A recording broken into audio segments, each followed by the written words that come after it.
ಎಲ್ಲರಿಗೂ ನಮಸ್ಕಾರ. ಇಂದು ನಾವು ಭಾರತ ಇತಿಹಾಸದಲ್ಲಿ ಬರುವ ರಾಜಮನೆತನಗಳ ಬಗ್ಗೆ ನೋಡ್ತಾ ಇದ್ದೀವಿ. ಅದೇ ರೀತಿಯಾಗಿ ವರ್ಧನ ಸಾಮ್ರಾಜ್ಯ, ಹಿಂದಿನ ಕ್ಲಾಸ್ನಲ್ಲಿ ನಾವು ಗುಪ್ತರು, ಮೌರ್ಯರ ಬಗ್ಗೆ ತಿಳಿದುಕೊಂಡಿದ್ವಿ. ಇಂದು ವರ್ಧನರ ಬಗ್ಗೆ ನೋಡೋಣ. ಇನ್ನೂ ಯಾರು ನಮ್ಮ ಚಾನಲ್ನ ಸಬ್ಸ್ಕ್ರೈಬ್ ಮಾಡದೆ ನೋಡ್ತಾ ಇದ್ದೀರಾ, ದಯವಿಟ್ಟು ಸಬ್ಸ್ಕ್ರೈಬ್ ಮಾಡ್ಕೊಳ್ಳಿ, ಹಾಗೆ ಲೈಕ್ ಮಾಡಿ, ಶೇರ್ ಮಾಡಿ. ಇದೇ ರೀತಿ ಹೊಸ ವಿಡಿಯೋಸ್ನ ಅಪ್ಡೇಟ್ ಮಾಡ್ತಾ ಹೋಗ್ತಾ ಇದ್ದೀವಿ. ಇಂದು ನಾವು ವರ್ಧನ ಸಾಮ್ರಾಜ್ಯದ ಬಗ್ಗೆ ನೋಡೋಣ. ವರ್ಧನ ಸಾಮ್ರಾಜ್ಯದ ಸ್ಥಾಪಕ ಪುಷ್ಯಭೂತಿ. ವರ್ಧನ ಸಾಮ್ರಾಜ್ಯದ ಪ್ರಥಮ ರಾಜಧಾನಿ ತಾನೇಶ್ವರ. ವರ್ಧನರ ಎರಡನೇ ರಾಜಧಾನಿ ಕನೌಜ್. ಇನ್ನು ವರ್ಧನ ಸಂತತಿಯ ನಿಜವಾದ ಇತಿಹಾಸ ಆರಂಭವಾಗುವುದು ಪ್ರಭಾಕರ ವರ್ಧನನ ಕಾಲದಿಂದ. ಪ್ರಭಾಕರ ವರ್ಧನನಿಗೆ ರಾಜವರ್ಧನ, ಹರ್ಷವರ್ಧನ, ರಾಜಶ್ರೀ ಎಂಬ ಮಕ್ಕಳಿದ್ದರು. ಇನ್ನು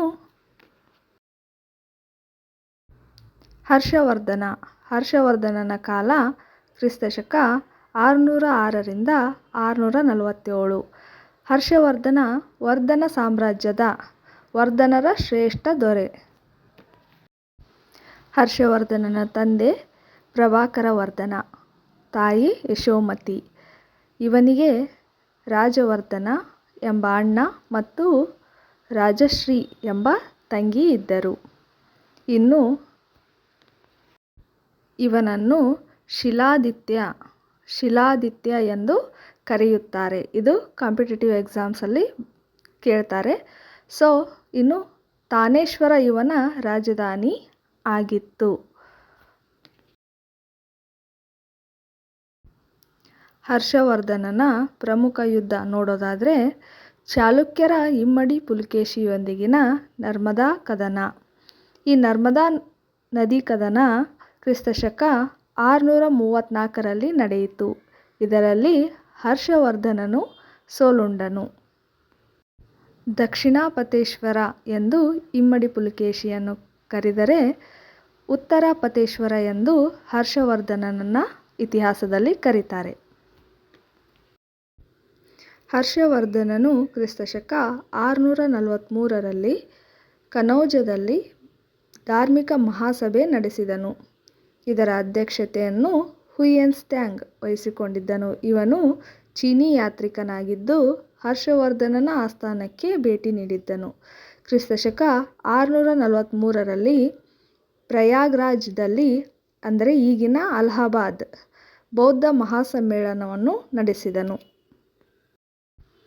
ಹರ್ಷವರ್ಧನನು ಸ್ವತಃ ಪಂಡಿತನಾಗಿದ್ದು ಇವನು ಸಂಸ್ಕೃತದಲ್ಲಿ ರತ್ನವಳ್ಳಿ, ಪ್ರಿಯದರ್ಶಿಕ ಮತ್ತು ನಾಗನಂದ ಎಂಬ ನಾಟಕವನ್ನು ಬರೆದಿದ್ದಾನೆ. ಇನ್ನು